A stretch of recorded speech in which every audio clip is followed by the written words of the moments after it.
সব বোর্ডে একই প্রশ্নপত্রে কাল শুরু হচ্ছে এইচএসসি ও সমমান পরীক্ষা। অংশ নেবে প্রায় 13 লাখ শিক্ষার্থী। শেষ মুহূর্তের প্রস্তুতি ছাত্রছাত্রীদের।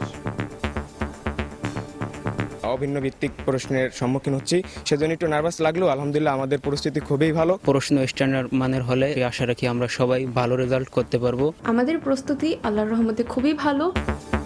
প্রশ্ন ফাঁস ও নকল ঠেকাতে কঠোর ব্যবস্থা। সব কেন্দ্রে থাকবে সিসিটিভি। ভুয়া তথ্য ছড়ালে ছাড় নয়। আমাদের শিক্ষার্থীরা যেন ভীতি বা চাপে না থেকে এমন একটা পরিবেশে পরীক্ষা দিতে পারে। বিভ্রান্তকর নিউজ যদি কেউ ছড়ায়, সাথে সাথে তাদেরকে আইনের কাছে সোপর্দ করতে হবে। এক্সামিনাররা সঠিকভাবে খাতা দেখছেন কিনা সেটাও আমরা এবার স্যাম্পলিং করে বোর্ডগুলোতে খাতা নিয়ে আমরা দেখব। দেখছিলেন প্রধান শিরোনাম। সন্ধ্যার সময় সঙ্গে আছে আমি ইমদাদুল হক। এবার অন্যান্য শীর্ষ সংবাদ। বৈষম্যের বিরুদ্ধে প্রতিবাদের শিক্ষা নিয়ে এলো জুলাই। ফ্যাসিবাদ রুখে দেওয়ার ডাক বিএনপির। দ্রুত জাদুঘর খোলার দাবি এনসিপির। স্মৃতি ধরে রাখতে চায় জামাত। চট্টগ্রাম, কুমিল্লা ও ময়মনসিংহে হচ্ছে নতুন 3 উপজেলা। প্রধানমন্ত্রীর সভাপতিত্বে নেকারের সভায় অনুমোদন। যানজট নিরসনে করণীয় ঠিক করতে সংশ্লিষ্টদের সঙ্গে আলোচনা। হোলি আর্টিজেন হামলায় নিহতদের স্মরণ। সন্ত্রাসবাদের মাথাচাড়া ঠেকাতে আন্তর্জাতিক অংশীদারদের সঙ্গে কাজ করছে সরকার। বৈশ্বিক সহযোগিতা জোরদারের আহ্বান। রেমিটেন্স প্রবাহে নতুন ইতিহাস। 1 বছরে এসেছে রেকর্ড $3,500 কোটি। চলতি অর্থবছরেই 50 বিলিয়নের রিজার্ভ করতে চায় বাংলাদেশ ব্যাংক।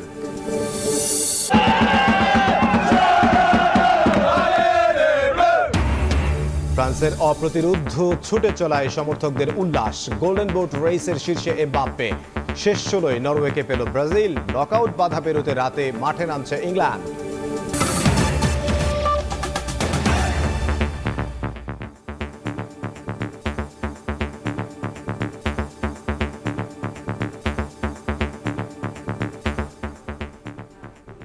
কাল শুরু হচ্ছে এইচএসসি ও সমমানের পরীক্ষা। এবার সব শিক্ষা বোর্ডে একই প্রশ্নপত্রে হবে পরীক্ষা। অংশ নিচ্ছে 12,70,583 জন শিক্ষার্থী। নকল ও প্রশ্ন ফাঁস সহ অনাকাঙ্ক্ষিত ঘটনা ঠেকাতে সব কেন্দ্রে সিসিটিভি ক্যামেরা স্থাপন করে মনিটরিং করা হবে বলে জানিয়েছেন শিক্ষামন্ত্রী। সামাজিক যোগাযোগ মাধ্যমে বিভ্রান্তিকর তথ্য ছড়ালে কঠোর ব্যবস্থার হুঁশিয়ারি তার। অভিন্ন প্রশ্নপত্রে বৃহস্পতিবার থেকে শুরু হচ্ছে চলতি বছরের এইচএসসি ও সমমানের পরীক্ষা।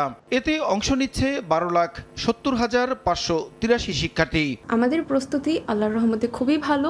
অভিন্ন ভিত্তিক প্রশ্নের সম্মুখীন হচ্ছি, সেজন্য একটু নার্ভাস লাগলেও আলহামদুলিল্লাহ আমাদের পরিস্থিতি খুবই ভালো। প্রশ্ন স্ট্যান্ডার্ড মানের হলে এবং পরীক্ষা সুন্দরভাবে হলে তাহলে আমরা অবশ্যই আশা রাখি আমরা সবাই ভালো রেজাল্ট করতে পারবো। উচ্চ মাধ্যমিক পরীক্ষা শুরুর আগের দিন সচিবালয়ে সংবাদ সম্মেলন তুলে ধরা হয় পরীক্ষা সংক্রান্ত খুঁটিনাটি নানা তথ্য। সকল বোর্ডে মোট পরীক্ষার্থীর সংখ্যা 12,70,583 জন। শিক্ষা উপদেষ্টা মাহাদি আমিন বলেন, ভয় নয়, শিক্ষার্থীরা যাতে সুন্দর পরিবেশে পরীক্ষা দিতে পারে সেই ব্যবস্থা নেওয়া হচ্ছে। পুলিশ, প্রশাসন এবং পরীক্ষার সাথে সম্পৃক্ত যারা রয়েছেন তাদের প্রত্যেকের প্রতি আমাদের সরকারের কাছ থেকে নির্দেশনা থাকবে যেন সুন্দর, স্বতঃস্ফূর্ত এবং আন্তরিকতাপূর্ণ একটা পরিবেশ নিশ্চিত করা হয়। আমাদের শিক্ষার্থীরা যেন ভীতি বা চাপে না থেকে এমন একটা পরিবেশে পরীক্ষা দিতে পারে। সাংবাদিকদের প্রশ্নের জবাবে শিক্ষামন্ত্রী বলেন, পরীক্ষা নিয়ে বিভ্রান্তিকর তথ্য ছড়ালে নেওয়া হবে কঠোর ব্যবস্থা। ফলাফল পুনর্মূল্যায়নে প্রয়োজনে খাতার স্যাম্পল খতিয়ে দেখা হবে। এক্সাম সম্পর্কে কিছু সোশ্যাল মিডিয়া বিভ্রান্তিকর নিউজ দিয়েছে। এবার সেই ব্যাপারে সাইবার আইনও হয়েছে। এই ধরনের বিভ্রান্তকর নিউজ যদি কেউ ছড়ায়, সাথে সাথে তাদেরকে আইনের কাছে সোপর্দ করতে হবে। এবার আমরা পরীক্ষার খাতা নিরীক্ষণ করা মানে এক্সামিন করার ব্যবস্থা আমরা এই আইনের মধ্যে রেখেছি। এমনকি এক্সামিনাররা সঠিকভাবে খাতা দেখছেন কিনা সেটাও আমরা এবার স্যাম্পলিং করে বোর্ডগুলোতে খাতা নিয়ে আমরা দেখব। প্রশ্নপত্র ফাঁস সহ যে কোনো অপ্রীতিকর ঘটনা এড়াতে কেন্দ্রীয় মনিটরিং এর আওতায় থাকবে সব কেন্দ্র, জানানো হয় ব্রিফিংয়ে। নিরাপত্তার জন্য যারা থাকছেন তাদের কাছে বডি ক্যামেরা থাকবেন। এবছর রেজিস্ট্রেশন করেও প্রায় 44% পরীক্ষার্থী ফর্ম পূরণ করেননি, এমন তথ্য তুলে ধরে শিক্ষা মন্ত্রণালয়। এই জন্য আমরা প্রসূন আশিস, সময় সংবাদ, ঢাকা। বৈষম্যের বিরুদ্ধে প্রতিবাদের শিক্ষা নিয়ে এলো জুলাই। 24-এর 1 জুলাই থেকে 5 অগাস্ট 36 দিনের আন্দোলনে পতন হয় শেখ হাসিনা সরকারের। সরকারি হিসেবে শিশুসহ নিহত হন ৮ শতাধিক মানুষ, আহত হন আরও প্রায় ৩০,০০০, যাদের অনেকেই পঙ্গুত্ব বরণ করেছেন, কেউ বা হারিয়েছেন চোখ। বহু ত্যাগের বিনিময়ে ফ্যাসিবাদ মুক্ত হয় বাংলাদেশ। জুলাই অগাস্টের রক্তাক্ত দিনগুলির কথা জানাচ্ছেন নাজবুস সালেহী।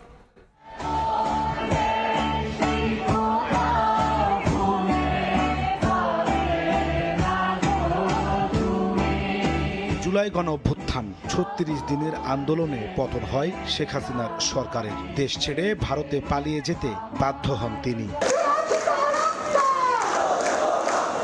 ৩৬ দিনের আন্দোলনের শুরুটা হয় ১ জুলাই থেকেই। উচ্চ আদালতের এক রায়কে কেন্দ্র করে সরকারি চাকরিতে কোটা প্রথা বাতিলের দাবিতে শুরু হয় ছাত্র আন্দোলন। ঢাকা বিশ্ববিদ্যালয় থেকে শুরু হওয়া এই আন্দোলন ছড়িয়ে পড়ে দেশের প্রতিটি বিশ্ববিদ্যালয়ে। রাস্তায় বেরিয়ে আসেন বেসরকারি বিশ্ববিদ্যালয় ও মাদ্রাসার শিক্ষার্থীরাও। অবরোধ করে লাগাতার কর্মসূচি পালন করতে থাকেন শিক্ষার্থীরা। সরকারের দমন পীড়ন বাড়ার সঙ্গে সঙ্গে পাল্লা দিয়ে বাড়ে সাধারণ মানুষের অংশগ্রহণ। এক পর্যায়ে সহিংস আন্দোলনে রূপ নেয় কোটা বিরোধী আন্দোলন। আওয়ামী দুঃশাসনে বিক্ষুব্ধ মানুষ সমর্থন যোগায় এই আন্দোলন। ২০২৪ সালের ৫ আগস্ট শেখ হাসিনার সরকারি বাসভবন গণভবনমুখী লাখো মানুষের স্রোত। ওই দিন দুপুরে ভারতে চলে যান শেখ হাসিনা। পতন হয় কর্তৃত্ববাদী এক শাসনের। গণভবন ও সংসদ ভবন দখলে নেয় ছাত্র জনতা। পরে জুলাই হত্যাযজ্ঞের মামলার তদন্তে উঠে আসে নিরস্ত্র আন্দোলনকারীদের হত্যা করতে মারণাস্ত্র ব্যবহার করতে নির্দেশ দিয়েছিলেন শেখ হাসিনা। এমনকি হেলিকপ্টার থেকে গুলি করার নির্দেশও দিয়েছিলেন তিনি। যে কোনো মূল্যে ক্ষমতায় টিকে থাকতে রাষ্ট্রযন্ত্রকে নগ্নভাবে ব্যবহারের প্রমাণও পেয়েছে আন্তর্জাতিক অপরাধ ট্রাইব্যুনাল। নাজমুস সালেহী, সময় সংবাদ, ঢাকা। পরাজিত ফ্যাসিবাদের অবশিষ্ট শক্তিকে রুখে দিতে জুলাইয়ের চেতনাকে বাঁচিয়ে রাখার আহ্বান জানিয়েছেন বিএনপির সিনিয়র যুগ্ম মহাসচিব রুহুল কবির রিজভী। জুলাই অগাস্টের ঐতিহাসিক গণ অভ্যুত্থান স্মরণে জুলাইয়ের প্রথম প্রহরে কেন্দ্রীয় শহীদ মিনারে ছাত্রদলের মোমবাতি প্রজ্বলন কর্মসূচিতে এ আহ্বান জানান তিনি।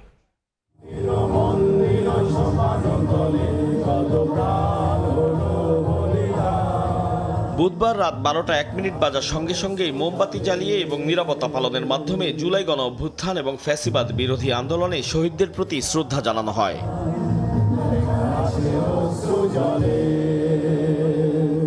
ছাত্রদল আয়োজিত কর্মসূচিতে ফ্যাসিবাদ বিরোধী আন্দোলনের স্মৃতি তুলে ধরেন ছাত্রদল নেতাকর্মীরা। এ সময় গণ অভ্যুত্থানে ছাত্রদলের ভূমিকাও তুলে ধরেন নেতারা। জাতীয়তাবাদী ছাত্রদল এবং বিএনপি জুলাইকে সবসময় ধারণ করে, জুলাইয়ের স্মৃতিকে ধারণ করে, কারণ তারা বিশ্বাস করে যে জুলাই কোনো বিক্রয়যোগ্য চেতনানাশক ওষুধ নয়। এই অভ্যুত্থানে সবচেয়ে বেশি রক্ত যারা দিয়েছে, সবচেয়ে বেশি জুলুমের শিকার যারা হয়েছে, সবচেয়ে বেশি দানের ক্ষতি হয়েছে, সেই সংগঠনের নাম জাতীয়তাবাদী ছাত্রদল। শহীদ আবু সাইদ, শহীদ ওয়াসিম, শহীদ মুগ্ধ, শহীদ রাব্বি সহ বাংলাদেশ জাতীয়তাবাদী ছাত্রদলের যে ১৪২ জন নেতা কর্মী ও সমর্থক শহীদ হয়েছে। প্রধান অতিথির বক্তব্যে প্রধানমন্ত্রীর রাজনৈতিক উপদেষ্টা রুহুল কবির রিজভী আহমেদ বলেন, ফ্যাসিবাদ বিরোধী আন্দোলনের চূড়ান্ত বহিঃপ্রকাশ ঘটেছে ২৪-এর গণ অভ্যুত্থানে। বলেন, জুলাইয়ের শহীদদের আত্মত্যাগ অন্যায়ের বিরুদ্ধে লড়াইয়ের প্রেরণা যোগায়।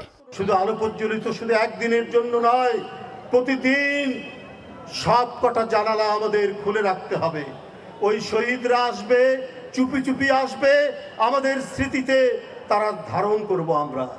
আমরা ধারণ করে আমাদের মনের মধ্যে যাতে কোনো ধরনের বিবেকহীন কোনো স্বপ্ন না জাগ্রত হতে পারে, সেই তাড়নাটা তারা দেবে।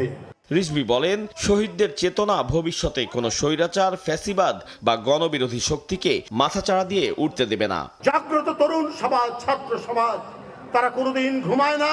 আতাউর কাউসার, সময় সংবাদ, ঢাকা। গণহত্যার দায়ে দণ্ডিত শেখ হাসিনাকে দেশে ফিরিয়ে দ্রুত ফাঁসির রায় কার্যকরের দাবি জানিয়েছে জাতীয় নাগরিক পার্টি এনসিপি। জুলাই অভ্যুত্থানের দ্বিতীয় বার্ষিকীতে রায়ের বাজারে গণ অভ্যুত্থানে শহীদদের গণকবর জিয়ারত শেষে নাহিদ ইসলাম বলেন, জুলাইয়ের সব হত্যা মামলার কার্যক্রম দ্রুত নিষ্পত্তি করতে হবে। ৫ আগস্টের মধ্যে খুলে না দিলে জনগণই জুলাই স্মৃতি জাদুঘরের দুয়ার খুলবে বলে হুঁশিয়ার করেন এনসিপির আহ্বায়ক। ২৪-এর উত্তাল জুলাই সম্মিলিত প্রতিরোধের মুখে পতন ঘটে আওয়ামী লীগ সরকারের। দেশ ছাড়তে বাধ্য হয়েছিলেন তৎকালীন প্রধানমন্ত্রী শেখ হাসিনা। স্বৈরাচারী শাসন ব্যবস্থার অবসান ঘটাতে সরকারি হিসেবে প্রাণ যায় ৮ শতাধিক ছাত্র জনতার। জুলাই গণ অভ্যুত্থানের শহীদ অনেককেই বেওয়ারিশ হিসেবে দাফন করা হয় রাজধানীর রায়েরবাজার কবরস্থানে। রক্তাক্ত সেই জুলাইয়ের স্মরণে প্রথম দিনেই শহীদদের স্মরণে রায়েরবাজার জাতীয় নাগরিক পার্টি এনসিপির শীর্ষ নেতারা গণকবর জিয়ারত করে শহীদদের আত্মার শান্তি কামনায় দোয়া ও মোনাজাত করা হয়। পরে সাংবাদিকদের সঙ্গে কথা বলেন এনসিপির শীর্ষ নেতারা। জুলাই আন্দোলনের স্মৃতিচারণ করেন এনসিপির মুখ্য সংগঠক সার্জিস আলম। কোটা সংস্কারের আন্দোলন শুরু করেছিল, সেখান থেকে এক দফার যে গণঅভ্যুত্থান স্বৈরাচার পতনের আন্দোলন, সেটা 5ই আগস্টে গিয়ে পৌঁছায়।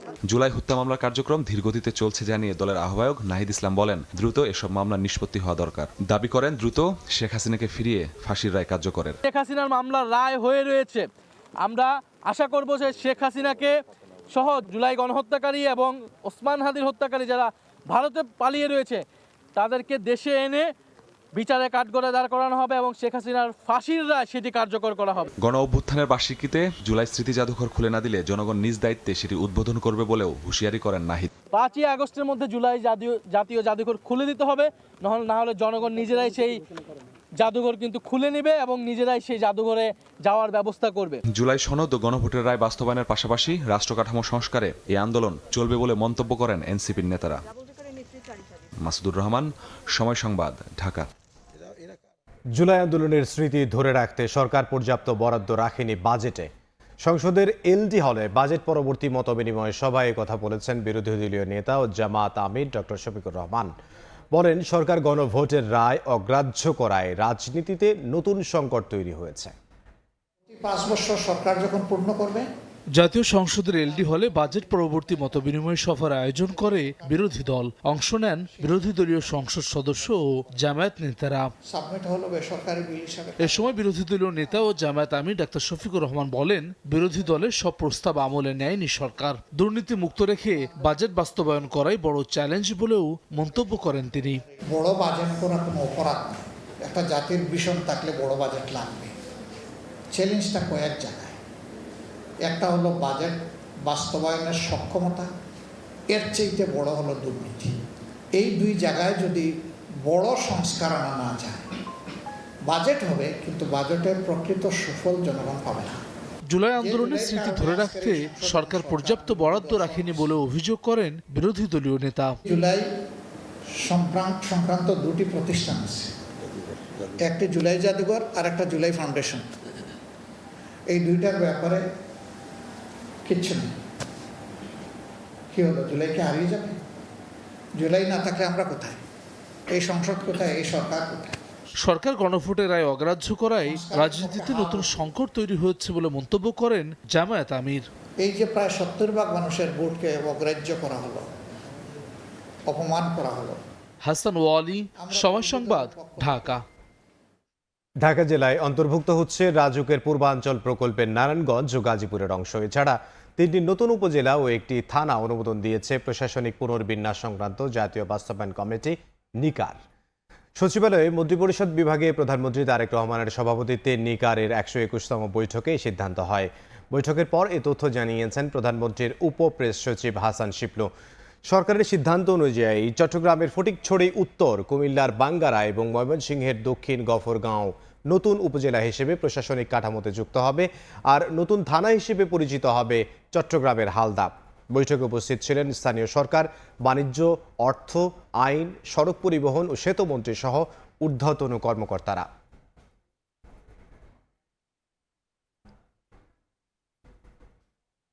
এদিকে রাজধানীর যানজট নিরসনে বৃত্তাকার সড়ক ও নৌপথের কার্যকর ব্যবহার অবকাঠামো নির্মাণ পরিকল্পনা নিয়ে বৈঠক করেছেন প্রধানমন্ত্রী তারেক রহমান। বিকেলে সচিবালয়ে মন্ত্রিপরিষদ বিভাগে প্রধানমন্ত্রীর সভাপতিত্বে ঢাকা দক্ষিণ সিটি কর্পোরেশনের সড়ক ব্যবস্থাপনা বিষয়ক বৈঠকে এ নিয়ে আলোচনা হয়েছে বলে জানিয়েছেন প্রধানমন্ত্রীর উপপ্রেস সচিব হাসান শিপলু। বলেন, ইনার সার্কুলার রিং রোড প্রকল্পের অগ্রগতি তুলে ধরা হয়েছে। রিং রোড নির্মাণ হলে আন্তঃজেলা যানবাহনকে রাজধানীর ভেতরের সড়ক ব্যবহার করতে হবে না, ফলে যানজট কমবে বলে জানিয়েছেন তিনি। এছাড়াও 110 কিলোমিটার বৃত্তাকার নদীপথ চালুর পরিকল্পনাও তুলে ধরা হয় বৈঠকে, যা চালু হলে সড়কের ওপর চাপ কমবে। বিগত বছরের অবহেলায় দেশে হাসপাতালের ক্রিটিক্যাল কেয়ারের বেহাল দশা বলে মন্তব্য করেছেন জিয়াউর রহমান ফাউন্ডেশনের vice president doctor Zubaida Rahman. বলেন, সদর হাসপাতালগুলোতে এই ইউনিট চালু করা গেলে গুরুতর রোগীর মৃত্যুর সংখ্যা কমানো সম্ভব। সমাজ কল্যাণমন্ত্রী বলেন, মানুষের সেবাকে সর্বোচ্চ গুরুত্ব দিচ্ছে সরকার। আর স্বাস্থ্যমন্ত্রী বলেন, চিকিৎসকদের নিরাপত্তায় হাসপাতালে এই মাস থেকে শুরু হবে আনসার মোতায়েন। আইসিইউ, ক্রিটিক্যাল কেয়ার চিকিৎসার আধুনিক তথ্য ও গবেষণা, নিবিড় পরিচর্যা কেন্দ্রে অ্যান্টিবায়োটিকের সঠিক ব্যবহার এবং ইনফেকশন কন্ট্রোল নিশ্চিত করার গাইডলাইন তৈরির লক্ষ্যে অনুষ্ঠিত হল Bangladesh society of critical care medicine আয়োজিত জাতীয় কনফারেন্স। বুধবার রাজধানীর একটি হোটেলে দিনব্যাপী এই কনফারেন্সে ক্রিটিক্যাল কেয়ার মেডিসিনের চিকিৎসকদের পাশাপাশি অংশ নেন সরকারের উচ্চ পর্যায়ের কর্মকর্তা ও মন্ত্রীরা। সমাজ কল্যাণ মন্ত্রী ডাক্তার AZM জাহিদ হোসেন বলেন, 56 বছরের ইতিহাসে দ্বিতীয় সর্বোচ্চ বাজেট পেয়েছে স্বাস্থ্য খাত। জানান, মানুষের সেবাকে সর্বোচ্চ গুরুত্ব দিচ্ছে সরকার। This is the first time ever in the history of Bangladesh, 56 বছরের ইতিহাসে সেকেন্ড লার্জেস্ট বাজেট পেয়েছে ministry of health and family. অর্থাৎ মানুষের কল্যাণকে গুরুত্ব দেয় যে দল, সেটি হচ্ছে বিএনপি। এ সময় স্বাস্থ্যমন্ত্রী সর্দার মোহাম্মদ সাখাওয়াত হোসেন বলেন, চিকিৎসা ব্যবস্থার সম্প্রসারণ ও চিকিৎসকদের নিরাপত্তার জন্য সরকার সব ধরনের প্রচেষ্টা চালাচ্ছে। আমাদের স্বাস্থ্য মন্ত্রণালয়ের পক্ষ থেকে যত প্রকার সহযোগিতা আপনাদেরকে দেওয়া দরকার আমরা আপনাদেরকে দিব। আপনারা একটু আপনাদের হ্যান্ডস অফ কোঅপারেশন একটু সামনের দিকে বাড়িয়ে দেবেন। প্রধান অতিথির বক্তব্য রাখেন প্রধানমন্ত্রীর সহধর্মিণী ও জিয়াউর রহমান ফাউন্ডেশনের ভাইস প্রেসিডেন্ট ডাক্তার জুবাইদা রহমান। এ সময় তিনি বলেন, বিগত বছরের অবহেলায় দেশে ক্রিটিক্যাল কেয়ারের অবস্থা বেহাল। বিগত বছরের অবহেলায় বাংলাদেশে ক্রিটিক্যাল কেয়ার ফ্যাসিলিটির এক ভয়াবহ চিত্র। প্রত্যন্ত গ্রামাঞ্চলে ক্রিটিক্যাল কেয়ার প্রদান করতে না পারলেও অন্তত প্রপারলি ইকুইপড অ্যাম্বুলেন্স দ্বারা রোগীদের সদর হাসপাতালে আনা যায়। সদর হাসপাতালগুলিতে ক্রিটিক্যাল কেয়ার ইউনিট নিশ্চিত করা হলে নিশ্চয়ই পরিস্থিতির উন্নতি সম্ভব। কনফারেন্সে চিকিৎসা ব্যবস্থার উন্নতির জন্য সবার সমন্বিত সহযোগিতার আহ্বান জানান বক্তারা। সকলে একসাথে কাজ। মনির হোসেন, সময় সংবাদ, ঢাকা। ফিফা বিশ্বকাপের খবর।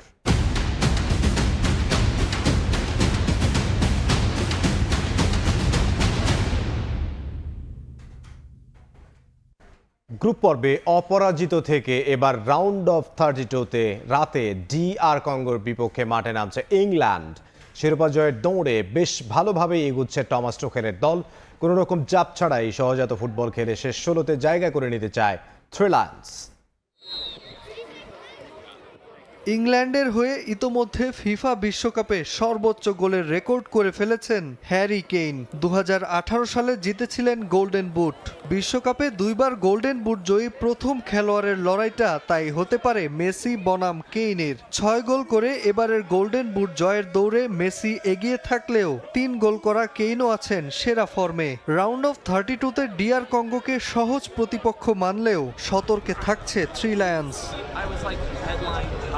ঘানার বিপক্ষে ম্যাচে রাইট ব্যাক রিস জেমস হ্যামস্ট্রিংয়ের চোটে মাঠ ছাড়েন। তার বদলি হিসেবে মাঠে নামা জ্যারেল কোয়ানসা পানামার বিপক্ষে গ্রুপ পর্বের শেষ ম্যাচে গুরুতর আহত হন। নকআউটের একটি ভুলে শেষ হতে পারে বিশ্বকাপের স্বপ্ন। ফরওয়ার্ড ননি মাদুয়েকের কণ্ঠে আত্মবিশ্বাস থাকলেও হালকাভাবে নিচ্ছে না DR কঙ্গোকে। একাদশে তাই দেখা যাবে না খুব বেশি পরিবর্তন। জার্মানি ম্যাচের বাস্তবতা দলের মনোযোগ আরো তীক্ষ্ণ করেছে। গ্যারেথ সাউথগেটের অধীনে ইংল্যান্ড 4টি পেনাল্টির মধ্যে 3টিতেই জয়লাভ করেছিল। থমাস টুখেলের সময়ও ধারাবাহিকতা বজায় আছে। কঙ্গোর বিপক্ষে ম্যাচটি 90 মিনিট এবং তার পরেও চ্যালেঞ্জ তৈরি করতে পারে, তবে আমরা আত্মবিশ্বাসী। টমাস টুখেলের পরিকল্পনায় জয়ের নানা কৌশল। গ্রুপ পর্বে অপরাজিত থাকার আত্মবিশ্বাস কাজে লাগাতে চায় কোচ। ফিফা র্যাঙ্কিংয়ে কঙ্গো 41 নাম্বার দল হলেও হালকাভাবে নেয়ার কোনো সুযোগ নেই। ইংল্যান্ড ফেভারিট বলেই ডিফেন্সে শক্ত ঢাল হয়ে দাঁড়াবে কঙ্গো, যা ভাঙতে আলাদা ছক কষছেন টমাস টুখেল। এদিকে 52 বছর পর বিশ্বকাপে খেলতে আসা কঙ্গো প্রথমবার খেলছে নকআউটে। কঠিন প্রতিপক্ষ হলেও তারাও স্বপ্ন দেখছে ইংল্যান্ড বধের। সেরাটা দিতে পারলে ইংল্যান্ডের বিপক্ষের ম্যাচের দিনটা তাদেরও হতে পারে। বাংলাদেশ সময় রাত 10টায় থ্রি লায়ন্সের মুখোমুখি হবে DR কঙ্গো। নাজমুল হাসান পুলক, সময় সংবাদ। জঙ্গিবাদ মোকাবিলায় আন্তর্জাতিক অংশীদারদের সঙ্গে বাংলাদেশ ঘনিষ্ঠভাবে কাজ করছে বলে জানিয়েছেন পররাষ্ট্র প্রতিমন্ত্রী। তিনি বলেন, সন্ত্রাস মোকাবিলায় আন্তর্জাতিক সহযোগিতা, মানবিক মূল্যবোধ এবং শান্তিপূর্ণ সহাবস্থানের বিকল্প নেই। হোলি আর্টিজেন হামলার 10ম বার্ষিকীতে নিহতদের স্মরণ সভায় কথা বলেন প্রতিমন্ত্রী। এমন ঘটনার পুনরাবৃত্তি ঠেকাতে বৈশ্বিক সহযোগিতা আরও জোরদারের আহ্বানও জানিয়েছেন ইতালির রাষ্ট্রদূত। হামলার 10ম বার্ষিকী উপলক্ষে বুধবার রাজধানীতে ইতালির রাষ্ট্রদূত অ্যান্টোনিও আলেসান্দোর সরকারি বাসভবনে নিহতদের স্মরণে অনুষ্ঠানের আয়োজন করে ইতালি দূতাবাস। অনুষ্ঠানে কূটনৈতিক অঙ্গনের সদস্য, নিহতদের স্বজন, হামলা থেকে বেঁচে ফেরা জিম্মি এবং বিভিন্ন দেশের প্রতিনিধিরা অংশ নেন। জাপানের রাষ্ট্রদূত সাইদা সেইঞ্চি, ভারতের হাই কমিশনার দীনেশ ত্রিবেদী, ফিলিস্তিনের রাষ্ট্রদূত ইউসুফ এস.ওয়াই রামাদান, ইউরোপীয় ইউনিয়নের রাষ্ট্রদূত মাইকেল মিলার এবং মার্কিন দূতাবাসের কর্মকর্তারা নিহতদের প্রতি শ্রদ্ধা জানান। ফুলেল শ্রদ্ধা জানান পররাষ্ট্র প্রতিমন্ত্রী শামা ওবায়েদ ইসলামও।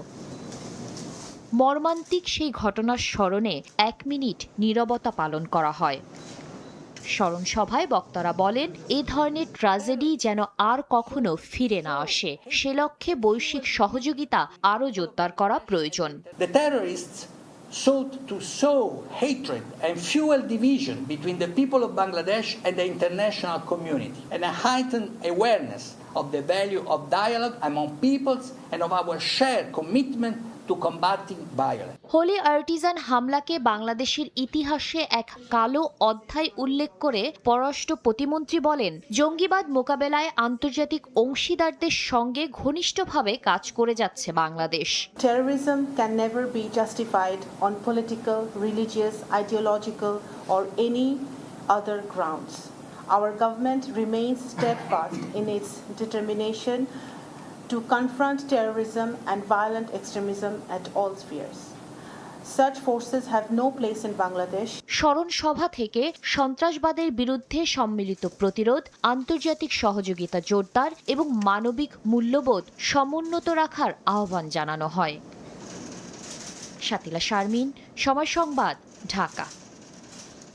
ইরানের সর্বোচ্চ ধর্মীয় নেতা আয়াতুল্লাহ খামেনির রাষ্ট্রীয় জানাজায় জাতীয় সংসদের স্পিকার হাফিজ উদ্দিন আহমদকে আমন্ত্রণ জানানো দুদেশের সৌহার্দ্যপূর্ণ সম্পর্কের প্রতিফলন। বিকেল পররাষ্ট্র মন্ত্রণালয়ে কথা বলেছেন প্রতিমন্ত্রী শামা ওবায়েদ ইসলাম। বলেন, দেশের স্বার্থ প্রাধান্য দিয়েই করিডোর সহ চীনের বিভিন্ন প্রস্তাব পর্যালোচনা করা হচ্ছে। ইরানের সাথে আমাদের এনার্জি কোঅপারেশন আছে, ইরানের মানুষের সাথে বাংলাদেশের মানুষের পিপল টু পিপল একটি স্ট্রং একটা যোগাযোগ আছে। সর্বোচ্চ নেতা আয়াতুল্লাহ খোমেনির ওনার শেষকৃত্য অনুষ্ঠিত হবে। ইরানের সরকার বাংলাদেশের সরকারকে আমন্ত্রণ পাঠিয়েছে। সেই আমন্ত্রণে সাড়া দিয়ে আমাদের সম্মানিত স্পিকার যাচ্ছেন। যারা মুসলিম আছি তাদের একটা শ্রদ্ধার জায়গা থেকে অবশ্যই এটা গুরুত্বপূর্ণ। রেমিটেন্স প্রবাহে নতুন রেকর্ড, 1 বছরে এসেছে এ যাবৎকালের সর্বোচ্চ $3,500 কোটি। আর এতে ভর করে 37.5 বিলিয়নের বেশি রিজার্ভ দিয়ে শুরু হচ্ছে নতুন অর্থবছর। ব্যাংকগুলোকে উদ্বুদ্ধ করে ও প্রবাসীদের দক্ষতা বৃদ্ধির মাধ্যমে চলতি অর্থবছরেই 50 বিলিয়নের রিজার্ভ গড়তে চায় বাংলাদেশ ব্যাংক। টানা 3 অর্থবছর ধরে ঊর্ধ্বমুখী ধারা অব্যাহত রেখেছে প্রবাসী আয়ের সূচক। মাত্র 2 বছরের ব্যবধানে রেমিটেন্স প্রবাহ বেড়েছে $11.5 বিলিয়ন। বাংলাদেশ ব্যাংকের সর্বশেষ তথ্য অনুযায়ী 2025-26 অর্থবছরের 12 মাসে দেশে রেমিটেন্স এসেছে $35.56 বিলিয়ন। 2024-25 অর্থবছরে যা ছিল $30.32 বিলিয়ন। অর্থাৎ 1 বছরের ব্যবধানে রেমিটেন্স প্রবৃদ্ধি 17.3% বেশি। ভবিষ্যতে দক্ষ জনবল রপ্তানির মাধ্যমে রিজার্ভ $50 বিলিয়ন পৌঁছানোর পরিকল্পনা বাংলাদেশের। এক্সপ্লোর করব নতুন নতুন ডেস্টিনেশন, আমরা নতুন নতুন পেশা করব এবং সেই পেশার ব্যাপারে বেসিক আমরা ট্রেনিং দিব এবং বেসিক ল্যাঙ্গুয়েজটা শিখে যদি পাঠাতে পারি, আমরা যদি অধিক সংখ্যায় না পাঠিয়েও আমরা রেমিটেন্স প্রবাহ দ্বিগুণ তিনগুণ করে ফেলতে পারবো। আমরা এবং হোলিস্টিক অ্যাপ্রোচ ছাড়া আমরা যে $50 বিলিয়ন বা এটাকে $100 বিলিয়ন নিয়ে যাব অল্প সময়ের মধ্যে, এটা শুধু স্বপ্নই থেকে যাবে। বিশ্লেষকদের মতে নীতি সহায়তা ও বৈধ ব্যাংকিং চ্যানেলে অর্থ পাঠানোর প্রবণতা বৈদেশিক মুদ্রার রিজার্ভ শক্তিশালী করেছে, যা নতুন অর্থবছরে আমদানি ব্যয় নির্বাহ, এক্সচেঞ্জ রেট স্থিতিশীল রাখা এবং সামষ্টিক অর্থনীতিকে শক্তি যোগাবে। হুন্ডি বা অন্যান্যভাবে কিন্তু আসলে টাকাটা আসতো, তাহলে সেই ক্ষেত্রে বাংলাদেশ, বিশেষ করে বাংলাদেশ সরকার তথা রাষ্ট্রের এক ধরনের কিন্তু রিজার্ভ মেইনটেন্যান্সের ক্ষেত্রে বড় ধরনের একটা ঝামেলা বা ঝুঁকি পোহাতে হতো। বাংলাদেশ ব্যাংক বলছে, চাহিদা ভিত্তিক দক্ষ শ্রমশক্তি নিশ্চিত করা গেলে বাংলাদেশের নাগরিকদের জন্য আরও প্রসারিত হবে বৈশ্বিক শ্রমবাজার। সেলিয়া সুলতানা, সময় সংবাদ, ঢাকা। সন্ধ্যার সময় আরও থাকছে। জন্মসূত্রে নাগরিকত্ব বাতিলে ট্রাম্পের আদেশ খারিজ, থমকে গেল বিতর্কিত অভিবাসন নীতি। রায়ে ক্ষুব্ধ মার্কিন প্রেসিডেন্ট, কংগ্রেসকে পদক্ষেপ নেওয়ার আহ্বান। সুপ্রিম কোর্ট অডিটোরিয়ামে এক অনুষ্ঠানে বক্তব্য রাখছেন বিএনপির সিনিয়র যুগ্ম মহাসচিব ও প্রধানমন্ত্রীর উপদেষ্টা রুহুল কবির রিজভী। সরাসরি যাচ্ছে সেখানে। বড় বড় আইনজীবী তো সাধারণ মানুষ, গ্রামের মানুষ আসতে পারে না, আমাদের কাছে আসে, আমরা রাজনীতি করি, অফিসে আসে, ভাই একটু বলে দেন। কিন্তু যখনই উনি টেলিফোনটা ধরেছেন এবং উনি বলেছেন যে পাঠিয়ে দেন, আমি কখনোই দেখিনি যে আনঅ্যাটেন্ডেড থেকেছে। নিশ্চয়ই সেই ব্যক্তি, ভুক্তভোগী ব্যক্তির পক্ষে তিনি কোর্টে দাঁড়িয়েছেন, বলেছেন, কাজ করেছেন। তো এই যে সকাল দেখলে সারা দিনটা বোঝা যায়। অ্যাডভোকেট মোহাম্মদ আলী, যেমন খোকন ভাইয়ের আমি উদাহরণটা দিলাম, এই জন্যই দিলাম যে তার যে 7 বার নির্বাচিত হওয়া, আরেকবার প্রেসিডেন্ট নির্বাচিত হওয়া, 2বার প্রেসিডেন্ট নির্বাচিত হওয়া, এই যে কেন এটা হয়েছে, নিশ্চয়ই তাদের মানে কথার সাথে কাজের মিল আছে। অ্যাডভোকেট মোহাম্মদ আলী, সে যেহেতু জয়নাল ভাই, খোকন ভাই এদের চাইতে জুনিয়র, বাদল ভাই এদের চাইতে একটু জুনিয়র, অপেক্ষাকৃত তরুণ, তার দ্বারা আরো ডাইনামিক কাজ হবে। সে আরো তার কথা এবং কাজের সমন্বয়টা আরো চমৎকার হবে, এটা আমার দৃঢ় বিশ্বাস। সুপ্রিম কোর্টে কথা বলছেন রুহুল কবির রিজভী, প্রধানমন্ত্রীর উপদেষ্টা। আমরা সরাসরি ছিলাম সেখানে। তার বক্তব্যের পুরো অংশ দেখতে ভিজিট করুন সময় টিভির ফেসবুক পেজে। পূর্বাচল নতুন শহর প্রকল্পে 4টি থানা, 6টি তদন্ত কেন্দ্র এবং 2টি পুলিশ লাইন্স স্থাপনের নীতিগত সিদ্ধান্ত নিয়েছে সরকার। 3টি ডিসি অফিস ছাড়াও প্রকল্পের বিভিন্ন সেক্টরে 41টি পুলিশ বক্স স্থাপনের প্রক্রিয়া চলমান রয়েছে বলে জানিয়েছেন আইজিপি। প্রকল্প এলাকায় বরকাও পুলিশ ক্যাম্প উদ্বোধন শেষে তিনি বলেন, এর ফলে পুলিশের জনবল সৃষ্টি হবে 6,524 জন। 31 বছরেও পুরোপুরি বাসযোগ্য হয়নি 6,150 একর জমির উপর গড়ে তোলা পূর্বাচল নতুন শহর প্রকল্প। নাগরিক সুবিধা, অবকাঠামো ও নিরাপত্তার অভাবে প্লট মালিকরা যেমন হতাশ, তেমনি প্রকল্প বাস্তবায়নে রাজুকের দীর্ঘসূত্রিতাও প্রশ্নের মুখে পড়েছে। এবার পূর্বাচল নতুন শহরকে ঢাকা মহানগর পুলিশের আওতায় আনার সিদ্ধান্ত নিয়েছে সরকার। বুধবার সকালে প্রকল্প এলাকায় বরকাও পুলিশ ক্যাম্প উদ্বোধন শেষে আইজিপি জানান, 4টি থানা, 6টি তদন্ত কেন্দ্র এবং 2টি পুলিশ লাইন্স স্থাপনের নীতিগত সিদ্ধান্ত হয়েছে। আইন শৃঙ্খলা পরিস্থিতির উন্নতির লক্ষ্যে রাজধানী উন্নয়ন কর্তৃপক্ষের আওতাধীন পূর্বাচল নতুন শহর প্রকল্প এলাকায় ডিএমপির সর্বমোট 4টি থানা, 6টি তদন্ত কেন্দ্র, 2টি পুলিশ লাইন স্থাপনের জন্য সরকার কর্তৃক নীতিগত সিদ্ধান্ত গৃহীত হয়েছে। এছাড়াও 3টি ডিসি অফিস স্থাপনের কার্যক্রম চলমান রয়েছে। পাশাপাশি পূর্বাচল নতুন শহর প্রকল্পের বিভিন্ন সেক্টরে 41টি পুলিশ বক্স স্থাপনের প্রক্রিয়াও চলমান রয়েছে। ডিএমপির আওতায় এনে স্বতন্ত্র বিভাগ তৈরি করে একজন অতিরিক্ত পুলিশ কমিশনারের তত্ত্বাবধানে আইন শৃঙ্খলা নিয়ন্ত্রণ করা হবে বলে জানান আইজিপি। পূর্বাচল নতুন শহর প্রকল্পের জন্য পুলিশের প্রায় 6,524 জন জনবল সৃষ্টির প্রস্তাব বিবেচনায় রাখা হয়েছে। এর মাধ্যমে মেগাসিটি ঢাকার আয়তন ও কলেবর যেমন বাড়বে, তেমনি নাগরিক সুযোগ সুবিধা সহ আইন শৃঙ্খলা পরিস্থিতিও একটি সুসংগঠিত কাঠামো পাবে। রাজধানী উন্নয়ন কর্তৃপক্ষ রাজুকের প্রধান প্রকৌশলী প্লট মালিকদের বাড়ি নির্মাণের আহ্বান জানিয়েছেন। এখন যেহেতু আমাদের আইন শৃঙ্খলা রক্ষাকারী যে বাহিনী, সে যেহেতু এসে পড়েছে, আমার মনে হয় এখন আমাদের পক্ষে সম্ভব এই কোঅর্ডিনেশনটা আরও ইজি করা। সো আমরা হোপফুলি আপনাদের মাধ্যমে সবার কাছে এই মেসেজ, সবাই আপনারা বাড়ি ঘর করা শুরু করেন, যেহেতু এখানে পানি আছে, বিদ্যুৎ আছে, আজকে পুলিশও এসে গেছে। সো আমরা যদি একটা হ্যাবিটেবল সোসাইটি তৈরি করতে পারি তাহলে সবার জন্য আমরা নতুন একটা সিটি করতে পারবো। পুরো এলাকা ডিএমপির নিয়ন্ত্রণে এনে আধুনিক নিরাপত্তা কাঠামো গড়ে তোলার আহ্বান স্থানীয়দের। বুলবুল রেজা, সময় সংবাদ, ঢাকা। দেখছেন সন্ধ্যার সময়।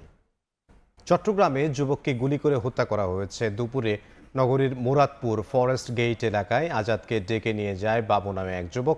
এ সময় তাকে লক্ষ্য করে গুলি করে দুষ্কৃতকারীরা। আহত অবস্থায় উদ্ধার করে চট্টগ্রাম মেডিকেলে নেওয়া হলে মৃত ঘোষণা করেন চিকিৎসক। তবে কী কারণে এই হত্যাকাণ্ড জানতে পারেননি স্বজনরা। অ্যালুমিনিয়ামের দোকানে মিস্ত্রি হিসেবে কাজ করতেন আজাদ। সন্ধ্যার সময়। অবশেষে জন্মসূত্রে নাগরিকত্ব আইন বাতিলে ট্রাম্প প্রশাসনের আদেশ খারিজ করে দিলেন মার্কিন সুপ্রিম কোর্ট। 6-3 ভোটের রায় বহাল থাকলো 150 বছরের সাংবিধানিক নজির। সুপ্রিম কোর্টের এই রায় দেশের জন্য খুবই দুর্ভাগ্যজনক উল্লেখ করে পদক্ষেপ নিতে কংগ্রেসকে আহ্বান জানিয়েছেন মার্কিন প্রেসিডেন্ট। যুক্তরাষ্ট্র থেকে বিস্তারিত জানাচ্ছেন লস্কর আল মামুন। অবৈধভাবে যুক্তরাষ্ট্রে অবস্থানকারী কিংবা অস্থায়ী ভিসায় থাকা অভিভাবকদের যুক্তরাষ্ট্রে জন্ম নেয়া সন্তানদের স্বয়ংক্রিয় নাগরিকত্ব বাতিল করতে চলতি বছরের শুরুতে নির্বাহী আদেশ জারি করেছিলেন মার্কিন প্রেসিডেন্ট ডোনাল্ড ট্রাম্প। তবে সেই আদেশ বাতিল করে 6-3 ভোটে রায় দিয়েছে যুক্তরাষ্ট্রের সুপ্রিম কোর্ট। আদালত বলেছেন, জন্মসূত্রে নাগরিকত্ব সংবিধান স্বীকৃত অধিকার এবং তা নির্বাহী আদেশের মাধ্যমে সীমিত করা যায় না।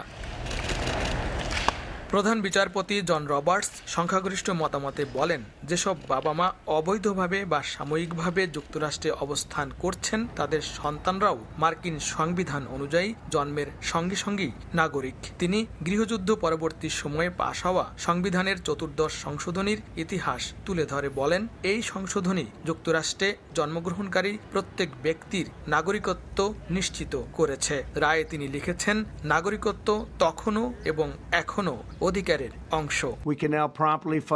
এদিকে আদালতের এই রায়ের সমালোচনা করেছেন মার্কিন প্রেসিডেন্ট ডোনাল্ড ট্রাম্প। যুক্তরাষ্ট্রের জন্য এটি দুঃখজনক সিদ্ধান্ত উল্লেখ করে মার্কিন জন্মসূত্রে নাগরিকত্ব বাতিল করতে কংগ্রেসকে আহ্বান জানিয়েছেন তিনি। লস্কর আল মামুন, সময় সংবাদ, যুক্তরাষ্ট্র। এ পর্যায়ে শীর্ষ সংবাদগুলো জানিয়ে দিচ্ছি আরও একবার। প্রায় 13 লাখ শিক্ষার্থীর অংশগ্রহণে কাল শুরু এইচএসসি পরীক্ষা। সব বোর্ডে একই প্রশ্নপত্র। ফাঁস ও নকল ঠেকাতে সব কেন্দ্রে সিসিটিভি, ভুয়া তথ্য ছড়ালে কঠোর ব্যবস্থা। বৈষম্যের বিরুদ্ধে প্রতিবাদের শিক্ষা নিয়ে এলো জুলাই। ফ্যাসিবাদ রুখে দেওয়ার ডাক বিএনপির। দ্রুত জাদুঘর খোলার দাবি এনসিপির। স্মৃতি ধরে রাখতে চায় জামাত। এবং ঢাকা জেলায় অন্তর্ভুক্ত হচ্ছে পুরো পূর্বাঞ্চল প্রকল্প। প্রধানমন্ত্রীর সভাপতিত্বে নিকারের সভায় সিদ্ধান্ত, জেএমপির অধীনে পুরো এলাকায় থাকবে আধুনিক নিরাপত্তা।